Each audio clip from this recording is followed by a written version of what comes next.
नमस्कार, state news Haryana में आपका स्वागत है। मैं हूं अमित अमन।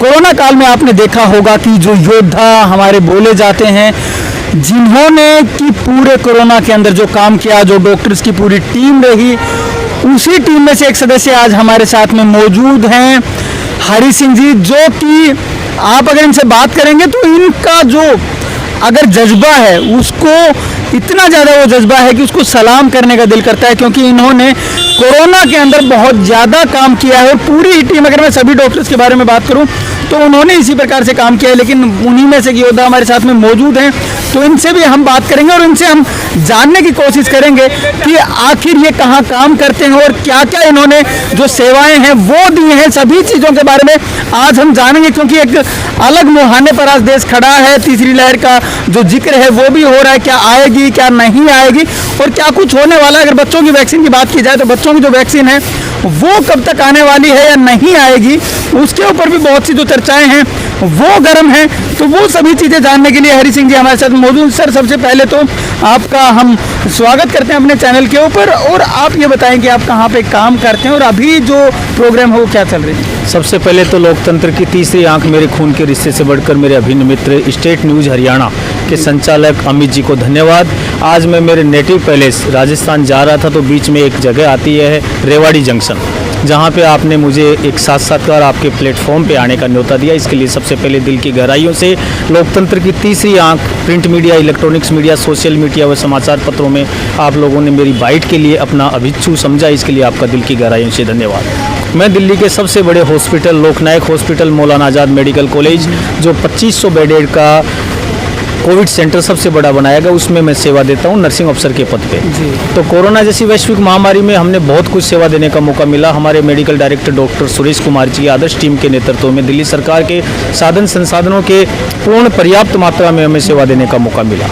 तो सर, जो ये प्रेरणा है इतना काम करने, क्योंकि डॉक्टर्स को हमने देखा है किस प्रकार से पूरे कोरोना के अंदर अपनी जान की परवाह ना करते हुए दूसरों की जान की परवाह करना और इस प्रकार से काम करना, ये कहाँ से मिलती है? ये प्रेरणा मेरे आचार्य गुरुदेव, मेरे पिताजी श्री रघुनाथ प्रसाद सैनी, जो हिंदुस्तान कॉपर लिमिटेड से सेवानिवृत्त हैं, उनके द्वारा मुझे सीखने को मिला।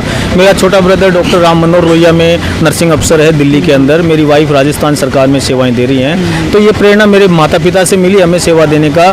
लेकिन मैं आपको बताऊं, कोरोना अभी गया नहीं है। कोरोना की तीसरी लहर अभी स्टेबिलिटी में है, क्योंकि अगर कोई बीमारी ज़्यादा समुदाय या कम्युनिटी को प्रभावित कर देती है तो उसकी रेट, जो प्रभावित करने की इंक्यूबेशन संक्रमित दर है, वो कम हो जाती है। लेकिन अभी कुछ नहीं कह सकते, अभी तीसरी लहर आ सकती है। लोग मार्केट में बिना मास्क के, बिना सैनिटाइजर के, बिना प्रिकॉशन के घूम रहे हैं, जो कि एक गलत है। धीरे धीरे भीड़ बढ़ रही है। तो आज भी 108 केसेज जयपुर में आए हैं, पूरे इंडिया के अंदर काफ़ी केसेज आए हैं। तो अगर ये माहौल ऐसे ही रहेगा तो इसमें फिर भी कोरोना अपना विकराल रूप ले सकता है। इसलिए 2 गज दूरी, मास्क है जरूरी, सैनिटाइजर्स, अपने फॉलोअप इंस्ट्रक्शंस का ध्यान रखें, सरकार की गाइडलाइन का ध्यान रखें। अभी कोरोना गया नहीं है, कोरोना ने अपनी स्थिरता बना दी है, इसलिए लोग अवेयर नहीं हो रहे हैं, जो कि गलत बात है। अच्छा, अगर मैं बात करूं, आप अभी भी तीसरी लहर की बात करें तो कितना अनुमान है कि तीसरी लहर कब तक आएगी? और फिर अगर मैं बच्चों की बात करूं, क्योंकि जो बुजुर्ग हैं उनको भी वैक्सीनेशन हो चुका है और जो जवान लोग हैं उनका भी वैक्सीनेशन मोस्टली का हो चुका है, और एक सबसे बड़ी बात कि 100 करोड़ का जो आंकड़ा है वो बताया जा रहा है, वो कितना यथार्थ पे है?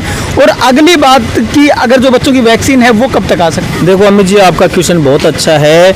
अभी जो मैं तीसरी लहर की बात कर रहा हूँ वो 20% अभी आने की उम्मीद है। कह कुछ नहीं सकते, क्योंकि क्लाइमेट ऐसा चेंजेस हो रहा है। अगर लोग अपने समुचित संसाधनों का ध्यान नहीं रखते हुए गाइडलाइन का पालन नहीं करेंगे तो तीसरी लहर जरूर आएगी, चौथी भी आ सकती है। लेकिन चिकित्सा विभाग की जो टीम है वो दृढ़ संकल्प के साथ पूर्ण रूप से तैयार है। दूसरी बात आपने अभी पूछी कि वैक्सीन कब तक आएगी। बच्चों की ट्रायल वैक्सीनेशन चल रही है। कंट्रोलर वो accounts of the committee, drugs controller committee अभी रिसर्च कर रही है। 12 साल से ऊपर वाले बच्चों की एक बार थर्ड वैक्सीन आएगी अभी, जो उससे पहले सबसे पहले 12 साल से ऊपर के जो एज के बच्चे हैं उनके लिए वैक्सीन अभी ट्रायल चल रही है। जल्दी इसकी मार्केट में आने की संभावना है। 100 करोड़ का आंकड़ा बिल्कुल सत्य है। देश के महामहिम प्रधानमंत्री नरेंद्र दामोदर दास मोदी जी एवं दिल्ली सरकार के हमारे चिकित्सा स्वास्थ्य मंत्री सत्येंद्र जैन जी एवं पूरे भारत देश के अंदर जो चिकित्सकों की टीम है वो अनुभूति से काम कर रही है। इसलिए आंकड़े बिल्कुल सत्य हैं। वृद्ध लोगों को भी वैक्सीनेशन लग रही है। बच्चों की वैक्सीन अभी आने की है। भारत में निर्मित वैक्सीन आएगी जो कि प्रभावी है। विदेशी जो कंट्री है वो भी भारत की जो वैक्सीन है उसको आयात कर रहे हैं। इसलिए वैक्सीन एक डॉक्टर्स की और वैज्ञानिकों की टीम के द्वारा प्रतिबोधित ओरिजिनल वैक्सीन है। इसलिए इस पर पूर्ण विश्वास करें, वैक्सीन लगवाएं। अगर वैक्सीन नहीं लगवाए तो आप सुरक्षित नहीं है। Vaccination is the most important things, immunisation का भाग है। इसलिए वैक्सीन ही जरूरी है, मास्क भी जरूरी है। बार बार वैक्सीनेशन का और वैक्सीन का जिक्र हो रहा है, आप भी अपनी बातों में बार बार कर रहे हैं कि इस पर विश्वास करें।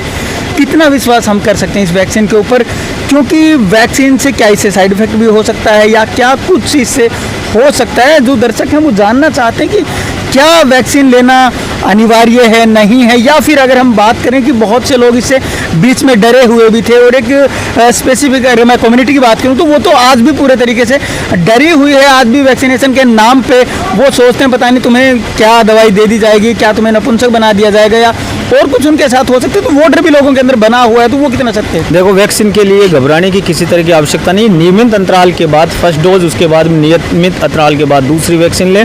वैक्सीन के लिए किसी तरह की भ्रांति, फोबिया न फैलाएं। वैक्सीन सुरक्षित है, संयमित है, कोई भी साइड इफेक्ट नहीं होगा। वैक्सीन बिल्कुल प्रभावशाली है। व्यक्ति के इम्यूनिटी सिस्टम के ऊपर निर्भर करता है। अगर उसका इम्यूनिटी सिस्टम, रोग प्रतिरोधक क्षमता अच्छी है तो उसके इफेक्टिव जल्दी करती है। लेकिन रेयर ऑफ कंडीशंस में नेगले साइड इफेक्ट नहीं है। बिल्कुल प्रभावी वैक्सीन है, इसलिए घबराने की आवश्यकता नहीं है। अच्छा, अभी जो आपने बात की कि इम्यूनिटी सिस्टम का जो फ़र्क है वो नज़र आता है साफ। मैंने बहुत से लोगों को देखा है कि किन पे कुछ लोग ऐसे हैं जिनके ऊपर कि बिल्कुल भी असर इस वैक्सीन का नहीं पड़ता है अगर वो वैक्सीनेशन लेते हैं तो। लेकिन कुछ लोग ऐसे हैं कि 24 घंटे के अंदर उनको बुखार भी आता है और शरीर भी उनका टूटने लगता है और 3-4 दिन के लिए वो बीमार की सिचुएशन में चले जाते हैं। तो वो ऐसा क्यों? इसका मतलब वैक्सीन उन पे असर कर गई है। वैक्सीन कम्युनिटी पे जो एक डोमिनेंट एरिया है, तो व्यक्ति का अगर इम्यूनिटी पावर अच्छा है तो उसको इफेक्टिव करिए। वैसे वैक्सीन सुरक्षित है, किसी के लिए नेग्लेंसी में नहीं है। इसलिए मैं तो यही कहूँगा एक चिकित्सा कर्मी होने के नाते कि वैक्सीन बिल्कुल ज़रूरी है। वैक्सीन के लिए घबराए नहीं, वैक्सीन सुरक्षित है जी। लेकिन लोगों का कुछ का मानना ये है कि अगर हम वैक्सीन की बात करते हैं तो वो वैक्सीन जिनका मैंने अभी जिक्र किया कि जिनको प्रभाव में अपने में लेती है, जिनके ऊपर ऐसा इम्पैक्ट पड़ता है कि 3-4 दिन के बीमार होते हैं, तो लोगों का कहना है कि शायद उनका इम्यूनिटी सिस्टम वीक होगा। और जिनको वो नहीं अपने प्रभाव में ले पा रही, या फिर अगर हम कहेंगे जो बीमार नहीं होते वैक्सीन से, उनका इम्यूनिटी सिस्टम स्ट्रॉन्ग है, तो इसलिए उनको वो असर ज़्यादा नहीं कर पाती। क्या ऐसा ही? ऐसा कुछ नहीं है। घबराए नहीं। व्यक्ति इम्यूनिटी पावर के ऊपर निर्भर करता है। किसी का इम्यूनिटी सिस्टम जल्दी मेडिसिन से एब्जॉर्ब होने में जल्दी ले लेता है, कभी लेट भी हो सकता है। इसलिए ऐसा कोई गलत भ्रांति नहीं है। और अगर किसी तरह की कोई समस्या आती है तो निजी नज़दीकी स्वास्थ्य केंद्र पे जाके चेकआउट कराएं, चिकित्सा कर्मी की सलाह लें। घबराने की आवश्यकता नहीं है। वैक्सीन सबके लिए है। वैक्सीन ऐसा नहीं है कि किसी का बॉडी सिस्टम अच्छा है तो उसको जल्दी प्रभावित, सबको धीरे धीरे वो उसके सिस्टम पे और एक बॉडी लेवल पे जो स्टेमिना पावर होता है उस पर सेटअप करता है। बाज़ारों में बहुत ज़्यादा भीड़ अब नज़र आने लगी है। लोगों को जो मास्क है वो भी लगाए हुए नहीं देखा जा सकता है। इवन कि 100 करोड़ जरूर हो चुका है आंकड़ा, लेकिन बहुत ज़्यादा लोग ऐसे हैं जिनको सेकंड डोज अभी तक नहीं लगी है। हो सकता है आपने और मैंने लगवा ली हो, लेकिन बहुत से लोग ऐसे हैं जिनको सेकंड डोज अब तक नहीं लगी। तो कौन कौन से जो प्रिकॉशंस है वो बरतने चाहिए, और कौन कौन सी जो अगर हम कहें कि लोगों को अपनी तैयारी पहले से रखनी चाहिए कि कहीं कोई और दिक्कत ना हो जाए? देखो, एक तो संविधान के अंदर एक रूल बन गया है कि वैक्सीनेशन जरूरी है और मास्क के बिना जो चालान है वो काटे जा रहे हैं। इसलिए शासन प्रशासन का भी अच्छा सहयोग है। इससे बचाव के लिए व्यक्ति को इम्यूनिटी सिस्टम बढ़ाना है, न्यूट्रिशन बैलेंस डाइट अच्छी लेनी है। घर से निकलते समय मास्क जरूरी है, 2 गज दूरी, मास्क है जरूरी। सैनिटाइज घर से निकलते समय बाहर, और घर में एंट्री करने से पहले व्यक्ति नहाए, इम्यूनिटी सिस्टम को बढ़ाए, सैनिटाइज का यूज लें, 2 गज की दूरी मेंटेन करें, अच्छी बैलेंस डाइट लें और खान पान का स्तर भी ऊंचा रखें, अच्छे कपड़े पहने, अच्छा मेकिंग में डाइट लें। इसलिए जो बाजारों में भीड़ उमड़ रही है, मैं कहूँगा कि वो सावधान होकर, अगर अगला सुरक्षित नहीं है, अगला अवेयर नहीं है, तो खुद अवेयर हो जाओ। इसलिए इसी बीमारी को तभी आप रोक पाओगे। ये एक बहुत बड़ी बीमारी है। इसको ऐसे नहीं समझे कि कोरोना गया, कोरोना चला गया, कोरोना की रेट धीरे हो गई है। कोरोना अभी स्टेबिलिटी पे है। कोरोना कभी भी विकराल रूप ले सकता है। जी। अब अगर दूसरी जो कई ऑडियोज हैं वो वायरल हो रही थी, तो उन ऑडियोज के अंदर क्या क्या चीज़ें निकल के सामने आ रही थी कि ये तो अनिवार्य नहीं है, आपके साथ कोई ज़बरदस्ती नहीं कर सकता, वैक्सीन अगर कोई आपको लगाने के लिए आता है तो कोई ज़बरदस्ती आपके साथ नहीं कर सकता। इस तरीके की जो ऑडियोज हैं वो भी वायरल हो रही थी, तो उनके बारे में क्या कहें? देखो अमित जी, आपने बहुत अच्छा क्वेश्चन पूछा है। लोकतंत्र है, जनतंत्र है, डेमोक्रेसी है। भारत का संविधान कहता है कि किसी के साथ जोर जबरदस्ती नहीं है, पर्सनल लाइफ है, कोई व्यक्ति ले या नहीं ले उसके लिए फोर्स नहीं है। लेकिन guideline of the India, government of India की गाइडलाइन के अनुसार सबको वैक्सीन लेनी चाहिए। अगर आपको सुरक्षित रहना है, लोकतंत्र को बचाना है, देश को बचाना है, महान बनाना है, तो किसी अफवाहों पे ध्यान नहीं दें, किसी ऑडियो वीडियो पे is not evidence of the properly. Bharat सरकार की गाइडलाइन के अनुसार वैक्सीनेशन जरूर लें ताकि देश लोकतंत्र स्तंभ बने और मजबूत देश बने। जी सर, हम आप लोगों का भी धन्यवाद करते हैं जो आप लोगों ने इस समय में कोविड के दौरान में जिस तरीके से आप लोगों ने काम किया है, पूरे डॉक्टर्स की टीम ने, और आप जैसे लोग भी सामने निकल करके आए कि अपनी जान की परवाह ना करते हुए आप लोगों ने वैक्सीनेशन भी की, और साथ साथ उस समय पे जिस समय पे लोग डर करके अपने घरों में घुसे हुए थे, अगर हम रोड की बात करें तो रोड पे एक भी आदमी नज़र नहीं आता था, पूरा लॉकडाउन लगा हुआ था, उस दौर में आप लोगों ने काम किया, तो इसके लिए आपका बहुत बहुत धन्यवाद, और हमसे बात करने के लिए आपका बहुत बहुत धन्यवाद। धन्यवाद अमित जी, आपने अपना समय दिया, घबराए नहीं, व्यक्ति सुरक्षित रहे, संयमित रहे, देश के लिए अपने प्राण न्यौछावर करने की भी हमें आवश्यकता पड़ी तो वो भी देने के लिए तैयार हैं। कोरोना जैसी वैश्विक महामारी में जब सब कुछ सुना था तब हमने तीसरी आंख, लोकतंत्र के तीसरी आंख मीडिया ने हमें प्रोत्साहित किया और हमने बढ़ चढ़ के भाग लिया, जिससे लोगों की जानें बचाई। उसमें बड़ा आनंद आता है। देखो, व्यक्ति अगर कुछ करके न्यौछावर होता है देश के लिए तो उसके लिए गर्व की बात है, और मैंने भी ऐसा ही किया, आगे भी ऐसा करता रहूँगा। धन्यवाद सर, थैंक यू। हमारे साथ में अभी मौजूद थे हरी सिंह सैनी जी, जो कि लोकमान्य अस्पताल के अंदर नर्सिंग स्टाफ थे, जो ऑफिसर कहें वो थे। तो उन्होंने जो साफ तौर पे कुछ चीज़ों को साफ कर दिया है कि अभी जो तीसरी लहर है उसके बारे में बहुत कुछ नहीं कहा जा सकता, लेकिन आप लोगों को जो सतर्कता है वो ज़रूर बरतनी चाहिए। मैंने अपने दोनों जो वैक्सीनेशन है वो करवा लिए हैं, तो आप लोग भी सभी वैक्सीनेशन ज़रूर करवा लें ताकि एक प्रिकॉशन के तौर पर आप सभी के साथ में वो चीज़ें रहें।